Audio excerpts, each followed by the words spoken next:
Criogenia. Famosos que desafiaram a morte. Já pensou, meu amigo, num mundo onde a morte não é o ponto final, mas só um intervalo? Pois é, essa é a promessa da criogenia. Uma aposta ousada que faz a gente se perguntar: e se, né? De uns tempos pra cá, a galera sempre deu seus pulos para tentar driblar a Dona Morte, isso é fato. Mas a criogenia, essa veio para causar. Ela oferece a chance de, quem sabe um dia, voltarmos para esse mundão. Tipo um checkpoint que a gente ativa antes de encarar o chefão no videogame. E não vai pensando que isso é coisa de filme B, não. Várias pessoas, incluindo famosos que a gente conhece da TV, decidiram encarar essa fria aventura. Então separa o casaco, porque hoje a gente vai mergulhar de cabeça nesse frio existencial e desvendar os mistérios da criogenia. Vamos descobrir quem são esses famosos que trocaram o descanso eterno por um soneca estratégica. Segura o fôlego porque a viagem promete ser congelante. Ted Williams. Rebatendo a morte. Nosso primeiro congelado ilustre é ninguém menos que Ted Williams, um nome que ressoa no beisebol como um hino. Considerado um dos maiores jogadores de todos os tempos, o cara era tipo um Zico, um Ayrton Senna do esporte. Sabe como é?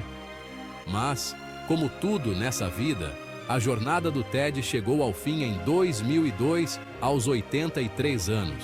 Só que a história não acaba aqui, porque eu, sempre audacioso, decidi desafiar essa última rebatida. Eu tinha um plano, uma esperança congelada, a criogenia. A decisão, como era de se esperar, deu o que falar. A família dividida, uns apoiando, outros cheios de dúvidas. A mídia, então, nem se fala.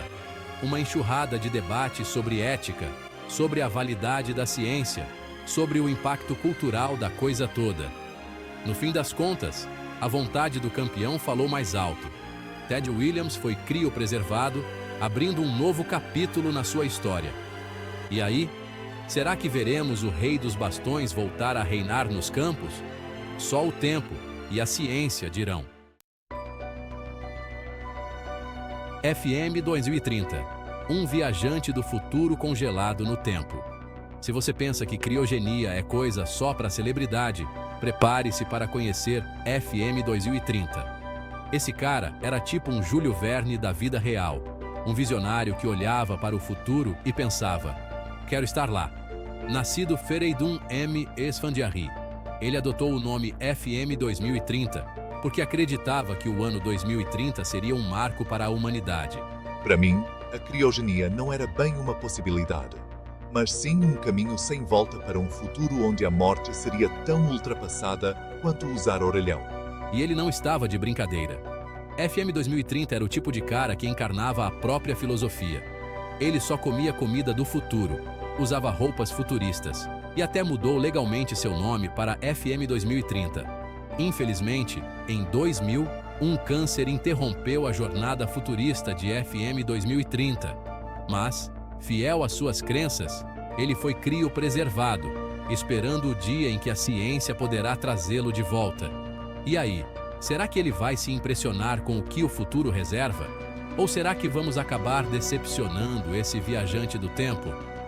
A história de FM 2030 nos inspira a ter a mente aberta, a questionar o presente e a buscar, sem descanso, um futuro onde a morte não seja mais um ponto final.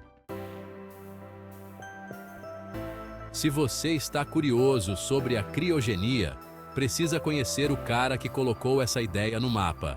Robert Ettinger, o pai da criogenia.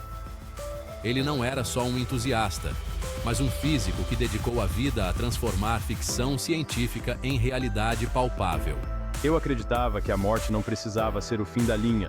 Com a tecnologia certa, a gente poderia dar um tempo para a biologia e, quem sabe, reverter esse processo de deterioração do corpo humano. E ele não estava só nessa, não. Em 1964, Ettinger lançou o livro The Prospect of Immortality, a perspectiva da imortalidade, que virou tipo a Bíblia da galera que sonhava em dar um drible na morte. Eu não era só teoria, não. Em 2011, quando a Dona Morte veio bater na minha porta, eu estava pronto. Fui criopreservado, me tornando um exemplo vivo, ou melhor, congelado vivo, daquilo que defendia. A história de Ettinger é uma viagem alucinante pela mente de um cara que ousou desafiar o dogma da morte. Ele nos convida a questionar o status quo, a pensar fora da caixinha e a imaginar um futuro onde a morte não seja o fim, mas apenas um obstáculo a ser superado. E você, o que acha? Será que Ettinger estava certo? Será que a criogenia é a chave para a imortalidade? Só o tempo dirá. Galera, preparem-se para conhecer o pioneiro, o primeiro ser humano a desafiar a morte de um jeito totalmente inusitado. James Bedford, o primeiro homem a ser criopreservado da história. Era janeiro de 1967, quando, aos 73 anos, com câncer terminal, decidi que não queria ser apenas mais um nome na estatística. Eu queria mais, queria tempo, queria ver o futuro, mesmo que isso significasse virar um picolé humano. Na época, a criogenia era coisa de ficção científica, tipo teletransporte ou carros voadores. Mas Bedford, movido por uma fé inabalável na ciência, resolveu apostar todas as suas fichas. Ele doou uma fortuna para a pesquisa e se voluntariou para ser o primeiro paciente da história a experimentar a criopreservação. E não vai pensando que foi fácil, não.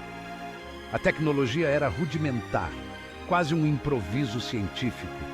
Mas, no dia 12 de janeiro de 1967, me tornei o primeiro homem a ser congelado com a esperança de, um dia, voltar à vida. A história de Bedford é um marco na história da criogenia, um divisor de águas que separou a ficção da realidade. Hoje, mais de 50 anos depois, o corpo de James Bedford continua congelado, esperando pacientemente pelo dia em que a ciência será capaz de reverter o processo de criopreservação. Será que ele vai acordar nesse futuro que ele tanto sonhou? Ou será que ele ficará eternamente preso no gelo, um monumento silencioso à nossa busca pela imortalidade? E a nossa jornada congelante nos leva agora para Hollywood, onde vamos conhecer Dick Clare, um nome que brilhou nos bastidores da TV americana, roteirista, produtor, comediante. Mas, como a vida é um carrossel, fui surpreendido por um diagnóstico cruel, AIDS, uma doença que na década de 80 era sinônimo de sentença de morte. Se a medicina da época não oferecia uma cura, ele buscaria alternativas. Foi aí que a criogenia entrou em cena.